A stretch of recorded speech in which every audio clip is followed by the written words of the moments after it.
Begini melihat Anda, Tuan Presiden, Anda keliru, Tuan Presiden. Kami pasti melawan Anda.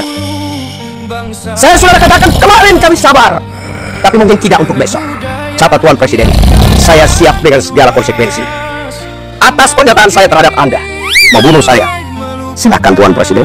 Saya terima dengan Kompas Petang, Saudara Ketua Umum Relawan Pro Jokowi atau Projo, Budi Aristiadi menjawab pertanyaan apakah dirinya memilih bergabung ke PSI atau Partai Gerindra. Budi mengatakan dirinya mengikuti perintah Presiden Prabowo. Budi menyatakan tegak lurus terhadap arah Presiden Prabowo. Ia bahkan mengaku siap jika diperintah Prabowo bergabung ke Gerindra. Gerindra gimana? Kita siap. Semua yang diperintah Presiden kita siap. Kita tegak lurus, Presiden. Kalau ke PSI belum pasti. Ikut perintah Pak Prabowo. Siap. Ya kan kita adalah buahnya Pak Prabowo, masuk kita ikut. Makasih, Budi. Ya. Musuh politik Jokowi dibebaskan, Projo bersiap tinggalkan Jokowi, ikut Partai Gerindra. Belum sampai 1 tahun menikmati kebersamaan, potensi keretakan hubungan Prabowo dan Joko Widodo sudah mulai terlihat.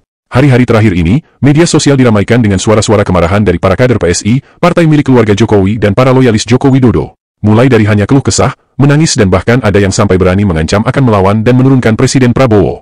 Namun ada satu yang menarik dari pernyataan loyalis ini. Mereka sedang bertengkar dengan Prabowo, tapi entah kenapa, masih membawa-bawa nama Megawati. Apakah mata hati mereka benar-benar dibutakan untuk memahami bahwa karma yang mereka rasakan saat ini adalah imbas pengkhianatan yang dilakukan keluarga Jokowi pada Tras Soekarno? Tapi karena sombongnya Ganjar Pranowo, sombongnya Megawati Soekarno Putri, sehingga posisi Wapres ini kemudian dicari sendiri oleh Prabowo.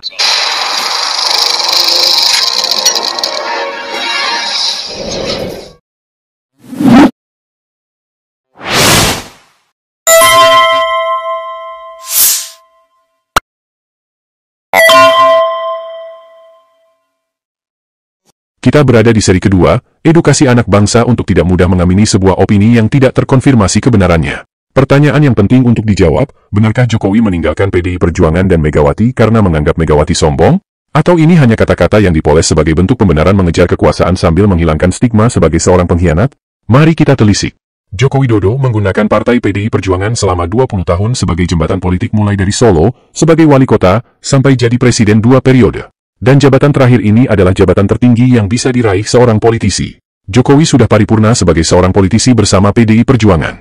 Tidak ada lagi jabatan yang lebih tinggi di atasnya, dan sudah cukup sempurna, yaitu 2 periode, batas paling jauh yang bisa dijabat seorang presiden sesuai konstitusi. Selama 20 tahun kebersamaan antara PDI Perjuangan dan Joko Widodo, tidak pernah sekalipun terdengar kabar keretakan antara Jokowi dan Megawati. Sampai kemudian, memasuki tahun politik tahun 2024, Megawati dan Joko Widodo pun menempuh jalan berbeda. Jokowi membawa anak sulungnya ditawarkan sebagai calon wakil presiden mendampingi Prabowo, dan Megawati mengusung calon presiden dari kadernya sendiri. Lalu kemudian muncul narasi yang menyebut bahwa Jokowi meninggalkan PDI Perjuangan karena menganggap Megawati sombong. Tudingan ini tentu saja tidak bisa diterima dengan nalar yang sehat. Ini adalah ibarat seseorang yang hendak menumpang naik bis dari Solo ke Jakarta. Tujuan akhir si penumpang adalah Jakarta. Sepanjang perjalanan, penumpang dan sopir yang sekaligus sebagai pemilik bis terlihat akrab. Mereka saling bercengkrama dan sesekali gantian saling menepuk bahu. Dan akhirnya mereka pun selamat sampai di tempat tujuan di Jakarta. Lalu si penumpang tiba-tiba turun di terminal. Alih-alih berterima kasih, sambil berkacak pinggang, penumpang ini berkata, "Saya turun karena mobilnya jelek dan sopirnya sombong." Sungguh ironi bukan? Jokowi sudah sampai pada pencapaian tertinggi, namun tiba-tiba ketakutan tidak berkuasa lagi menghantui pikirannya. Dia mencoba melakukan segala cara demi mempertahankan dinastinya. Pertama, dia menawarkan agar Megawati mempengaruhi partai koalisi mengubah undang-undang agar presiden bisa 3 periode. Untuk mengamankan rakyat, bawahannya mengerahkan kepala desa. Bantuan 1 miliar 1 desa pun diturunkan. Namun Megawati menolak. Megawati adalah salah satu tokoh pejuang reformasi.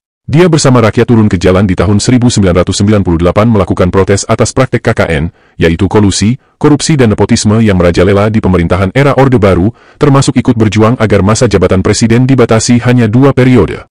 Maka jika Megawati menyetujui usulan Jokowi, berkoalisi untuk mengakali aturan agar Jokowi bisa menjadi presiden lebih lama dari ketentuan sebagaimana yang diatur dalam konstitusi, itu sama saja dengan mengkhianati semangat reformasi yang pernah diperjuangkan. Gagal 3 periode, Jokowi menawarkan anaknya Gibran agar diangkat jadi calon wakil presiden mendampingi Ganjar Pranowo. Namun lagi-lagi Megawati menolak, karena Gibran baru berumur 39 tahun. Konstitusi, lagi-lagi menjadi alasan utama Megawati menolak.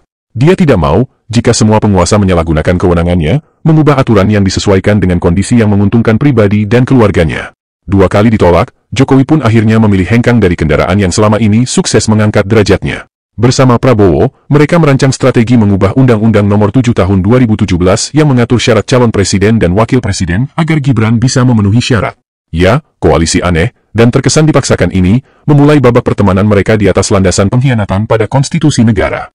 Maka tidak heran jika hanya dalam beberapa bulan, berbagai aturan pun kembali diubah. Bukan demi kepentingan bangsa dan negara, mereka mengubah konstitusi demi kepentingan kelompok dan golongan mereka.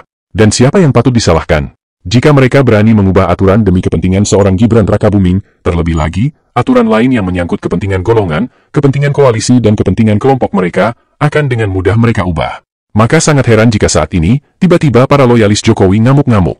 Apa yang membuat kalian marah? Bukankah ini yang kalian inginkan? Berdiri di atas ketidakpastian hukum, di mana hukum bisa diubah seenak perut penguasa. Prinsip bahwa kedaulatan ada di tangan rakyat, kini hanya menjadi slogan, karena wakil rakyat di DPR tidak lebih dari lembaga stempel yang hanya mengesahkan semua kebijakan pemerintah, tanpa protes, tanpa koreksi dan tanpa pengawasan. Jokowi telah ambil peran menciptakan pemerintahan menuju sistem pemerintahan yang otoriter. Prabowo yang didukung semua partai politik bisa berbuat apa saja yang dia kehendaki. Lalu apa yang membuat para loyalis Jokowi menangis? Apakah mereka sedang menangisi kebodohan mereka sendiri yang ikut ambil bagian mendukung pemimpin yang lahir dari persekongkolan jahat? Dan itu belum apa-apa. Bagaimana jika Prabowo berubah menempuh jalan patriot menghukum si pengkhianat? Ingin Indonesia bangkit, berdiri di atas kaki kita sendiri. Itu semboyan proklamator kita, pendiri bangsa kita, Bung Karno.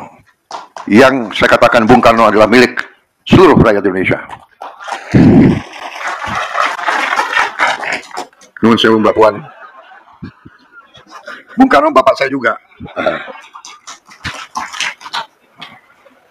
Mungkin kalau dipotong ini, yang keluar marahin juga ini.